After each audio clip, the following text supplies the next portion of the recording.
Unless you've been living under a rock the last 100 years, then you probably know who Bob Lazar is. So Bob Lazar is most famous for claiming to have worked on alien spacecraft at a sub-base of Area 51 called S4. He made a jet engine car hybrid, and he was famous for flying around town in it because it was so loud, everybody knew who he was. So that's kind of how he got on the military's radar. So after a few days of working there and kind of getting his training done, you know, getting used to kind of the area, I guess, he was introduced to his new partner, who was named Dennis.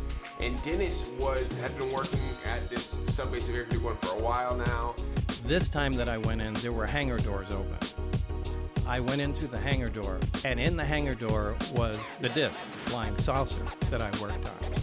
I saw it sitting there, and we walked by it. It had a little American flag stuck on the side, and I thought, oh my God, this finally explains all the flying saucer stories. And usually there were hangar doors in the back that were closed, so he could just see that one. One day he was walking by, and those hangar doors were open all the way down this long hangar, and he could see all the other UFOs or all the other spacecraft that were stored in this big hangar. And he said as far as he could see, he saw 9 of them, including the one he was working on. This project was to back engineer the alien craft. Nobody has the complete story, but they compartmentalize everything. Over time, many of the things that you talked about, even in the 80s, have proven to be true. Things that people said were not true were proven to be true. Element 115 was one of them. Dennis told Bob at some point that the guy that worked there before Bob actually died.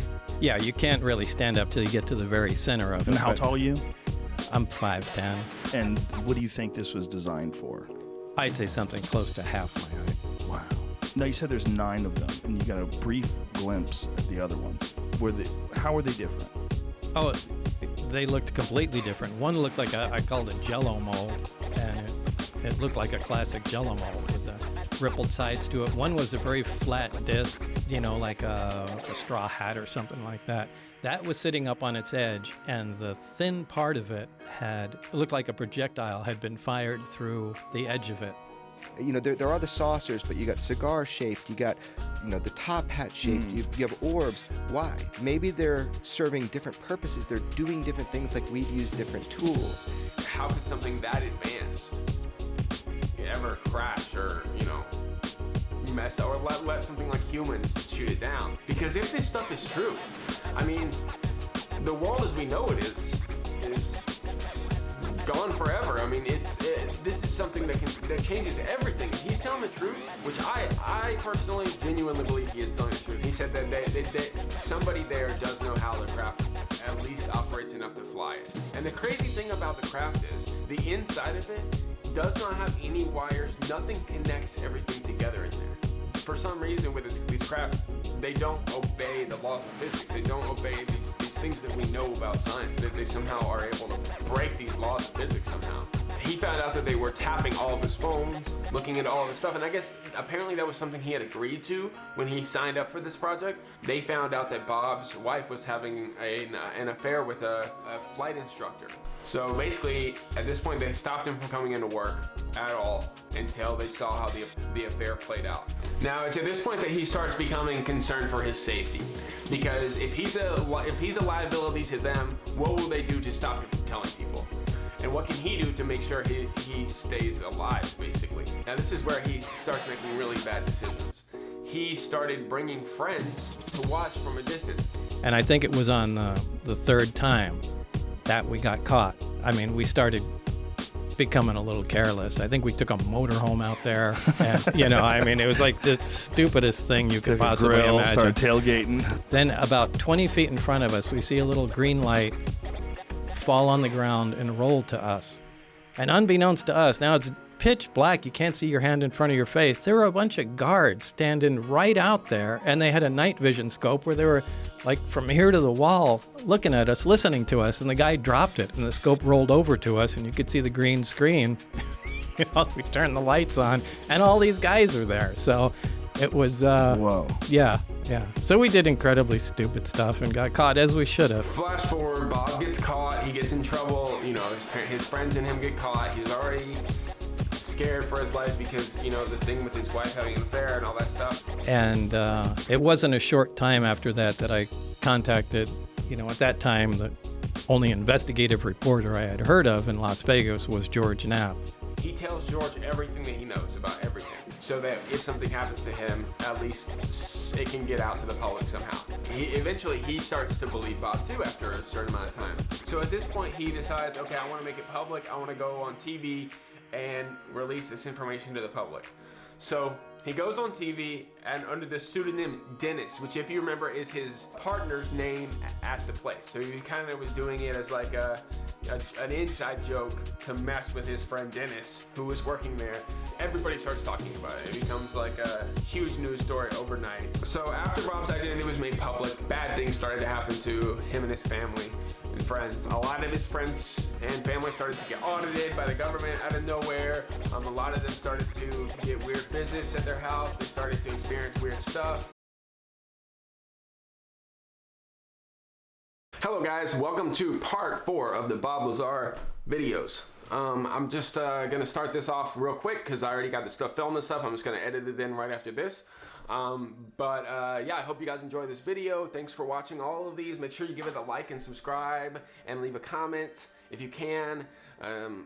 It means a lot and it helps a lot and you guys are the best. So let's get into it. 1, 2, 3, go. So in this video, we're going to be talking about kind of the aftermath of everything with Bob and what has happened since he left his job at S4 and kind of people's reactions of it and everything like that. We're about to get into even crazier lands here because after all this stuff happens with Bob, he stops working there. He releases himself to the public. All this stuff happens. Naturally, people are interested in getting his background. They want to know what school he went to. They want to see his work records at this place or that place or this place. All of that stuff is gone. There's no records of him going to the school that he claims to go to and getting the degree. There's no records of him working at Los Alamos Air Force Base. There's no records of him working for the government at Area 51. There's no records of him working at any of these places.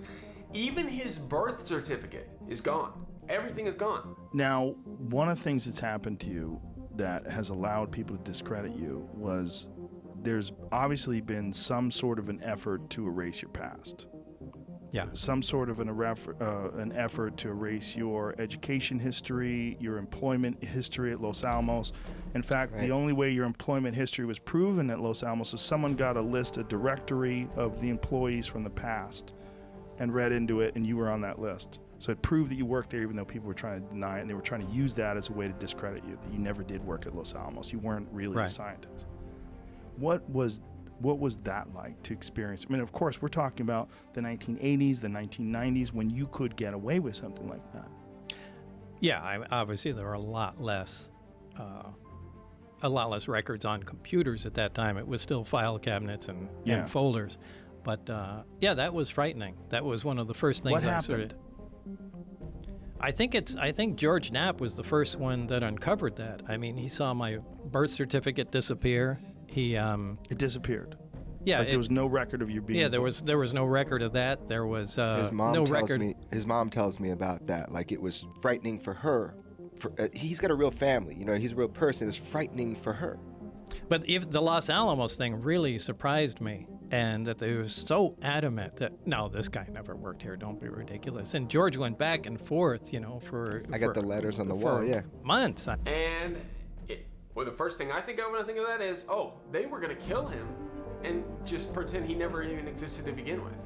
Just make him vanish from Earth. Like, who's that? We don't even have any evidence of this person ever existing. And, you know, they're not going to bring back the files now and be like, oh, yeah, it's still there. No, they did it because they were going to get rid of him and they decided not to for some reason. That's what I think. Another possibility is maybe he made the whole thing up. Maybe it is all a lie. Maybe he didn't go to college. Maybe he didn't work at Los Alamos. Maybe all of this is just something Bob made up for fun just to get some attention. which in my opinion doesn't make any sense. He doesn't seem like the kind of guy that wants attention. He doesn't really seem to even want to be in public eye at all about all this. But it's possible that he is lying. I mean, we have to stay open to that possibility to look at this rationally. We can't just assume everything he says is true just because he's a believable guy. A lot of people are believable people, but they still lie. I mean, watch any TV show, all those actors in the show are lying to you. They're not really experienced. They're not really going through what those people are going through. Like, the whole point in acting is to lie. So it's definitely possible that he is lying. Now the final possibility is, so if they didn't do it because they were gonna kill him and they wanted to erase him from existence, if they didn't do it, or if the records are gone because he lied and it wasn't true to begin with, the third option would be they erased all his files, they erased his existence because they wanted to make him look like a liar. They wanted to invalidate him. They wanted to make him look like he never went to college, he never worked at these places, like he made the whole thing up. A lot of people think this is the most likely possibility. A lot of people think that they did this to try and discredit him, which I think is possible too. In my opinion, I think it's probably because they had planned to dispose of him, and it just happened to work out for them that this also discredited him. But it could have been any of these options. He could be lying, it could be this, it could be that. You honestly don't really know, but I think the most likely option is they either they were going to try to kill him, or they did this to try and make him look like a liar, or make him look like he's misleading all of us about everything. Now, this is something to take into consideration when you think about all that stuff. A little while after all this came out, and they tried to find his files and they couldn't, there was someone that came out with the Los Alamos phone book directory of all the employees there, and that he had kept from years ago. And in this phone book directory was Bob's name and phone number in the employee phone book directory. Not only that, but the newspaper article from back when he made the jet car. Remember we talked about the jet car in part 1 of this video, or earlier on in this video? He made a car using a jet engine. And he was super famous around town for it, as I said, and he was in the newspaper. And in that newspaper article, you know, it still exists, it says that he worked at Los Alamos Air Force Base in the article. So there is proof that he worked there. Also, it's important to point out that a bunch of people have came out saying that they remember him at Caltech, the school that he was supposed to go to. They remember bringing him there, they remember seeing him there.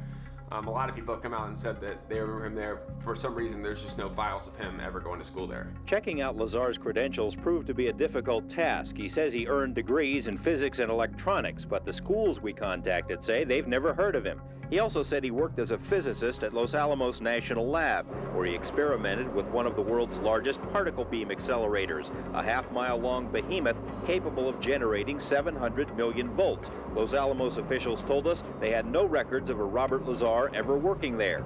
They were either mistaken or were lying. A 1982 phone book from the lab lists Lazar right there among the other scientists and technicians. A 1982 clipping from the Los Alamos newspaper profiled Lazar and his interest in jet cars. It too mentioned his employment at the lab as a physicist. We called Los Alamos again. An exasperated official told us he still had no records on Lazar. EG&G, which is where Lazar says he was interviewed for the job at S4, also has no records. It's as if someone has made him disappear. Well, they're trying to make me a non-person. Explain. You called where? Well, the schools that I went to, the hospital that I was born at, past job, and essentially nothing comes up with my name in it. He smiles, but out of futility, knowing the whole thing must sound ridiculous. But something else that's really crazy about this whole thing is, at some point, they brought him to Los Alamos Air Force Base. Someone, I think it was either George Knapp or someone else, they brought him to Los Alamos Air Force Base where he claimed to work before he got hired at S4. And he was able to give them a full tour of the building like he'd been there a million times. He knew where every room was, he knew what everything was for.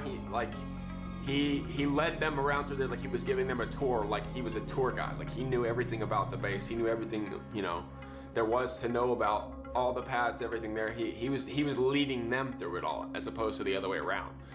So he was clearly there before. In my opinion, there's no doubt in my mind that he worked there, that he went to college. I mean, you hear this guy talk, or you know, the knowledge that he has about how physics work, and in just the mind it would take to put a jet engine on a car. in his 20s. And if we assume that he worked at Los Alamos Air Force Base, which I think is a pretty fair assumption given the employee phone book and the fact that he could give them a tour around there and all these other things, all the people that have come out saying they worked with him there, then he had to have had a college education. They don't just hire someone at the Air Force Base right out of high school without a college education. So, I mean, in my opinion, they go together. Like, if he worked at Los Alamos, he had a college education. So, I think there's almost no doubt that his records were erased somehow. I'm not positive. I can't say that for certain, but I think it's a pretty safe assumption to say that something funky is going on there. Another thing about the Los Alamos Air Force Base thing is he claimed years ago that there was a hand scanner that you had to use to go into the Air Force Base. The phone directory. And then Bob took George with cameras into Los Alamos. Oh, yeah. So we flew out there, and I said, look, come on in. I'll show you where I worked. We'll go in. We'll meet people. And George went with me and, filmed you knew inside how to there. navigate the place, so you'd Oh, obviously yeah, been there. and, met people, and, and Los so Alamos no was problem. also the place where they had the machine that was able to read the size of your digits. No, that was That in Los wasn't? Angeles. That was S4. That was S4. And explain that. So now this was back in the 80s. And this is back in the 80s where when you discuss this, people are like, this doesn't even exist. Yeah. Okay. What was it? It was a way, this is before fingerprint scanners and, and any high resolution scanner at that time. So what it was a device that had a little picture of a hand on a glass plate with pins in it, so you could jam your hand in there. And there was a bright light above it and a sensor underneath. And when you put your hand in there, the light would turn on and it would measure the bones in your finger because the light shone through your bones. And apparently, the length of the bones in your fingers are extremely unique and easy to measure. And they used that. When you put your hands on there, the light would turn on and your badge would pop out. There's it right there. Oh, there it is. That's it. And I tried to describe this to people, and they said, that is the most ridiculous thing we've ever heard. And I said, hey, my badge came out of that thing. I put my hand on it, badge popped out, and that's how I could open the doors and get into S4. And, and everybody discredited that. They said it was bullshit, it was science fiction. And Jeremy, you found this.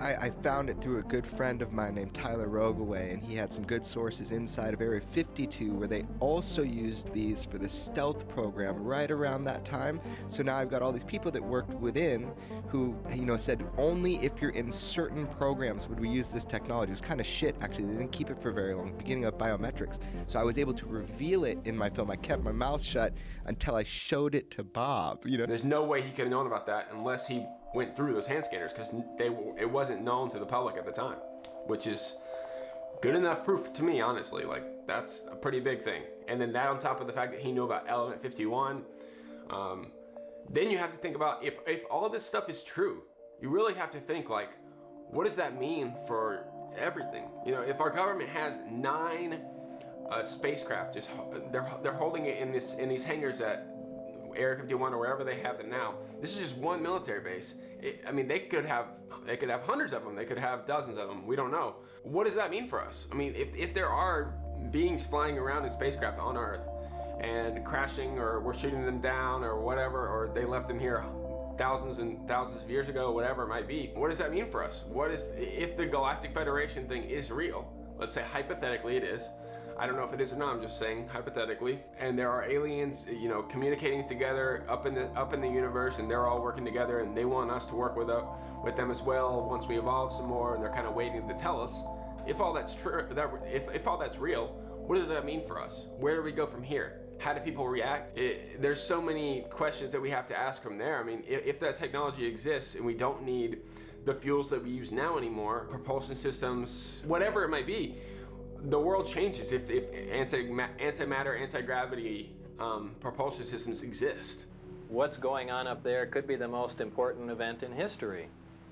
You're talking about contact, physical contact and proof from another system, another planet, another intelligence. That's got to be the biggest event in history, period. And it's real. And it's real, and it's there. And I had an extremely small part in it, but I'm convinced that what I saw is absolute proof of that. There is no way we could have created those systems. There's no way we could have made the disks, the power supplies, anything to go with them. And that's just a wild thing to think about, because it's fun to think about, oh, what if they exist? What if they exist? And then you hear a story about like this, and you think, oh, well, that seems pretty clear to me. They probably do exist. And the fact that the government's coming out, like showing all these videos of stuff that they're filming and saying that they have craft from another planet, they literally say that, there's not really a question in my mind at this point that there's something else out there. Also, I wanted to share this little clip of this news segment that George Knapp and some of his colleagues at this news station did back in the day, because it really shows like how much different journalism is now from back in the 90s or whenever this was done, and how honestly journalism isn't what it used to be in any way. I mean, people don't do the research they need to anymore. They hear one story, or they want to talk about what this person's wearing, or this person's wearing, or what this person got married to, or whatever. All they want to talk about is celebrities, or show cats and dogs, or try to make people hate each other because of this political person or that political person. Back then, there's a sense that they really tried to look into stuff and really give us the full scope, because this news segment, as you'll see, is a very like in-depth look into Bob Lazar and the stuff that he claimed, and as I said before, George Knapp really went into this stuff and tried to disprove Bob as much as he could, and he couldn't do it no matter what, no matter how hard he tried, and ended up becoming friends with Bob down the line and grew to really trust him and believe his story. But yeah, check this out. This week in our series of reports on UFOs, we've learned a number of things: that not everybody who sees a UFO is crazy, that our government has lied about UFO information, that it's withheld UFO files, and even spied on UFO witnesses. We've also heard from scientists who say life elsewhere in the universe is virtually a certainty. And we heard that a majority of Americans believe that UFOs are real and come from space. Tonight, in part 5 of his report, George Knapp introduces us to a local man with an amazing and disturbing story. George. Gary and Mary Ruth, we've been working on this story for a long time, and we'll tell you right up front that it's going to be hard to swallow at first. This week, we've heard the contention of UFO researchers that there's a secret government within our government. While that may be hard to believe coming from the UFO perspective, we've certainly learned in Watergate and the Iran-Contra scandal that factions within our government can and do pursue their own hidden agendas outside of the law, outside the control of Congress, or the knowledge of the American people. This is exactly the type of operation we'll hear about tonight. It's a chilling scenario with worldwide implications that may have its roots right here. Area 51, that mysterious corner of the Nevada test site, is no longer much of a secret. The fact that secretive things go on here is a given, even to the Soviets, who make daily spy flights over the facility to take a peek at what's going on. These photos, never before shown in public, are about as close as anyone will ever come to seeing what the place looks like again. The dry bed of Groom Lake, corrugated metal buildings, a 3-mile-long runway, and some highly sophisticated radar and detection equipment. It's been known by many names over the years: Dreamland, the Ranch, the Skunk Works. If ever there was a place to test a secret new technology, this is it. And that's exactly what's been done here for decades. The few people who do live out here have no love lost for the military, but they're conservative, patriotic, and they mind their own business. You ever see stuff you can't explain? Sure, lots of stuff. Care to elaborate? No.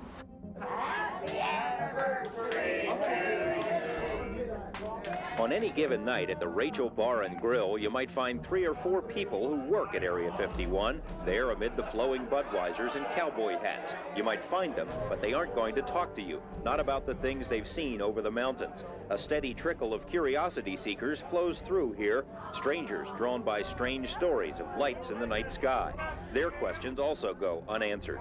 No one who's worked at Dreamland has ever publicly acknowledged what so many people have suspected for years, that alien technology is being tested in the Nevada desert.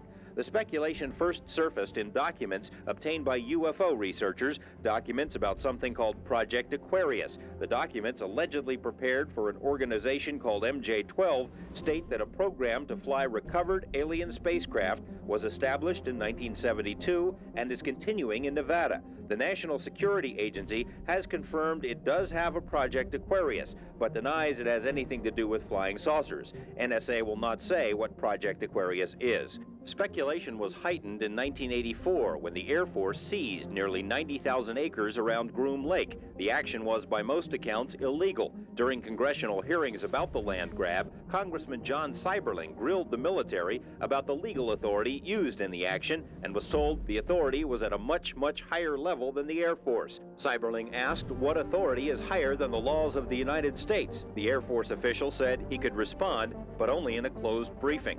In 1987, when the Air Force sought to renew its stranglehold on the Groom Range, news articles once again mentioned the talk about alien spacecraft, and subsequent articles in national magazines quoted unnamed sources about things of alien origin flying in Nevada, things that would make filmmaker George Lucas drool. The only thing that makes me feel is excitement. Like, I want to know what those things are like, the way I want to know how they see the world. I want to see how they see the universe. I want to know how quickly their ships can travel. I want to know what they've seen out there, what they know. Are there wormholes? Can you travel long distances by jumping through space-time? All this stuff. I have so many questions, and I just can't wait to figure out one day. Hopefully we get some of these answers, because it's a really exciting thing to think about. You know, a lot of people think that Bob Lazar made up this story for fame and money. You know, I could see that, I could understand that theory, like that seems reasonable. But then when you really look into it, he hasn't made much money at all from this. He hasn't written any books. Like, he's not like these other UFO people that have written all these books claiming to see this, claiming to see that, going, you know, that they're making money off of like crazy, or they're going on these UFO tours where they talk at these UFO conventions and make a ton of money doing that. He doesn't do any of that stuff. Lazar says he has no intention of going on any UFO lecture circuit. He's not looking to do any additional interviews. In fact, he wasn't too crazy about doing this one. He did it after certain unfavorable things started happening in his life, and he did it because he feels that whoever is running the show up at S4 is perpetrating a fraud on the American people and on the scientific community. Yeah, I get it. It was hard for you to get him here, you know, and I appreciate. It was hard for us. Yeah. You did a lot more than me. What really annoys me are the people that think, you know, you guys just came up with the story to make a bunch of money or get a bunch of, you know, attention. And that's a good point. So please explain that. You've first never of all, made any I don't money get off of this. any money out of this at all. And I didn't even let you guys buy plane tickets for me to come out here or anything. I mean, anytime, like when Jeremy previewed, I guess, the movie up in Michigan. I mean, it brought in like a couple $1,000s. I made sure that $2,000 went to science programs at the local high schools there. It's like dirty money. He doesn't want to touch it. I don't take any money from this stuff. And as far as attention, I hate fucking attention. I don't like being on shows. I just want to kind of hide in the corner and do my own thing. So I got enough hugs when I was a kid. Okay, I don't need any attention. So, no, if you think somehow we came up with this thing, then you got to tell me why we did it. Well, you've done a great job of making sure you have your bases covered in that regard. That you haven't profited off of this, and like you said, that you have donated whatever money that came your way to science programs. It doesn't make any sense any other way. I mean, what I've gotten out of here is what I thought I was going to get out of here when I watched the documentary. That what you're saying makes sense. It doesn't make sense that it's bullshit. That happened exactly like I said it did, Joe. I believe you. Believe it or not, I'm not into UFOs. I don't follow stories or, you know. Even after your experiences? No, I'm fascinated with the technology, and it irks me like every night I go to sleep that, you know, that it was my own doing essentially that prevented me from continuing on in the project. I mean, it's that to be on that cutting edge of technology is so alluring to me. Right. So many people call him a liar, call him this, call him that, call him this, call him that, when all he was trying to do was come out and save his own butt and prove to everyone that, you know, there's something more out there, and he genuinely believes we should know about what is out there. And it's a shame that these government organizations are keeping this a secret from us. I understand the technology is crazy, and if the wrong person gets their hands on it, it's a horrible thing. But at the same time, we're all in this together, and like these secrets only breed distrust in the government and only make us question them more and more. And that's a problem. It really is. It's all these little details that he gives, these weird little things that he saw, that he did there, and the things, and even more so the things that he says he didn't do or didn't see, that make the story so convincing. If he wanted to go big or go home, and he could just say, oh yeah, I flew the thing around, or I did this, or I did that, all these crazy things, or we figured out how to reverse engineer it, or if he was just making up the story, he would come up with something way better than he has. It's just, I don't know, there's something about the story that's just the right amount of detail to make it seem convincing to me. So, I mean, what do you guys think? Do you think Bob's telling the truth? Do you think there's stuff out there? I hope this video has kind of made you question things some more and gave you a better idea about the whole Bob Lazar thing, so if you hear his name in the future, you'll know. So yeah, comment down below. Let me know if you think he's telling the truth. Let me know if you think that it's BS. Let me know if I missed anything. If there's something you thought I should have included, that you include in the comments down below, and I'll try to edit into the video later if you want. Yeah, let me know what other videos you guys want me to talk about. If there's any other people or stories or whatever, UFOs, supernatural, conspiracy, whatever it might be, I can talk about anything. I'm going back to New York soon, so I'll be able to make some more videos from there. Kind of a daily life in New York type thing, if that's what you guys want, whatever floats your boat. I have a couple other video ideas that I wanna make while I'm there, but so that'll be it for now. Make sure you comment down below, like the video, please subscribe if you haven't already. I have a blast making these videos for you guys. It's a lot of fun. I love doing the research and just looking into all this stuff. It's really, it's a blast for me. So I hope you guys enjoy it as much as I do. Yeah, make sure you do something nice for someone today, please. And have a great rest of your day. I love you, and bye.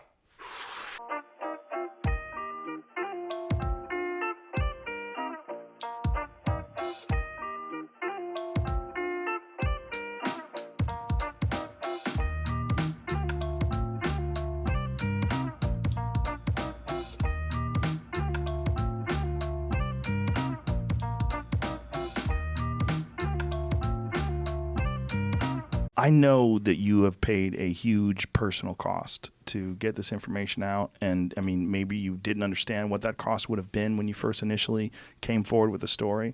But over the past 30 years, it's been immense. It's been great. And I just want to thank you for that.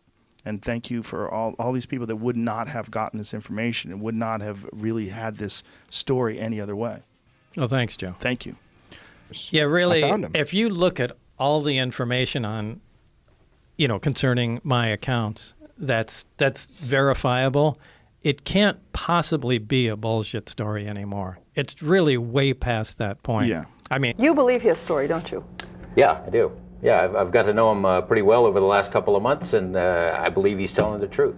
If indeed they have these flying saucers, George, it seems like it would be really hard to keep it so secret. Well, yeah, it would seem that way, except for as Lazar asked his superiors up there, they say it's the easiest secret in the world to keep. It's leaked out many times before and nobody believes it.